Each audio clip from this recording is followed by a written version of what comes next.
Hi friends, welcome to Karthik Telugu news. ఇవాళ EPFO గురించి మరొక ఇంపార్టెంట్ అప్డేట్ న్యూస్ అయితే రావడం జరిగింది. దీని గురించి మరిన్ని విషయాలు ఈ వీడియోలో తెలుసుకుందాం. దయచేసి ఈ వీడియోని ఎక్కడ స్కిప్ చేయకుండా చివరి వరకు చూడండి ఫ్రెండ్స్. అలాగే మా ఛానల్ సబ్స్క్రైబ్ చేసుకొని మాకైతే ఒక సపోర్ట్ అయితే ఇవ్వండి.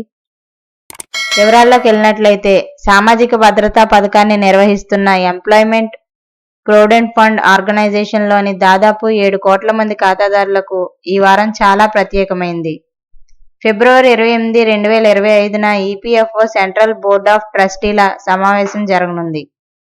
దీనిలో 2024-25 ఆర్థిక సంవత్సరానికి ఉద్యోగి ప్రొవిడెంట్ ఫండ్ వడ్డీ రేట్లకు సంబంధించి నిర్ణయం తీసుకోవచ్చు.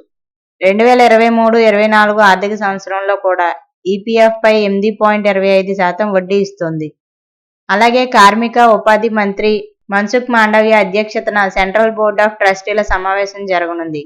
అలాగే ఈ సమావేశంలో ప్రస్తుత ఆర్థిక సంవత్సరానికి ఈపీఎఫ్ పై వడ్డీ రేటుకు సంబంధించి నిర్ణయం తీసుకోనున్నారు. సిబిటి నుండి ఆమోదం పొందిన తర్వాత ఈ ప్రతిపాదనను ఆర్థిక మంత్రిత్వ శాఖ ఆమోదం కోసం పంపుతారు. 2023-24 ఆర్థిక సంవత్సరానికి ఈపీఎఫ్ ఖాతాదారులకు 8.25%, 2022-23లో 8.15%, 2021-22లో 8.10% చొప్పున వడ్డీ అందించింది. ప్రస్తుత ఆర్థిక సంవత్సరంలో ఈపీఎఫ్ఓ తన పెట్టుబడిపై అందుకున్న అద్భుతమైన రాబడి కారణంగా ఈ సంవత్సరం కూడా ఈపీఎఫ్ఓ ఖాతాదారులకు 8.25% వడ్డీని ఇవ్వొచ్చని భావిస్తున్నారు. ప్రైవేట్ రంగంలో పనిచేసే వారికి ఈపీఎఫ్ఓ పథకం అతిపెద్ద సామాజిక భద్రతా పథకంగా పరిగణిస్తారు.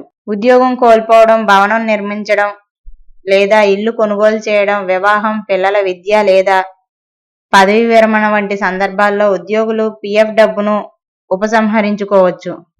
సెంట్రల్ బోర్డ్ ఆఫ్ ట్రస్టీల సమావేశంలో ఈపీఎఫ్ఓ ఖాతాదారులకు వారి పెట్టుబడిపై రాబడిని అందించడానికి వడ్డీ స్థిరీకరణ రిజర్వ్ ఫండ్ను సృష్టించడంపై చర్చ జరిగే అవకాశం ఉంది. ఈ ఫండ్ సృష్టించడం ద్వారా 7 కోట్ల ఈపీఎఫ్ఓ ఖాతాదారులకు వారి ప్రొవిడెంట్ ఫండ్పై స్థిరమైన రాబడి పొందవచ్చు.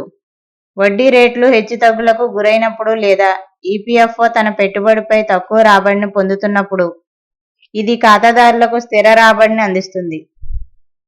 ఈ పథకం ఈపీఎఫ్ఓ సెంట్రల్ బోర్డ్ ఆఫ్ ట్రస్టీల నుండి ఆమోదం పొందితే దానిని 2026-27 నుండి అమలు చేయవచ్చు. సో ఫ్రెండ్స్, ఇది update news. Thank you friends. Thanks for watching this video.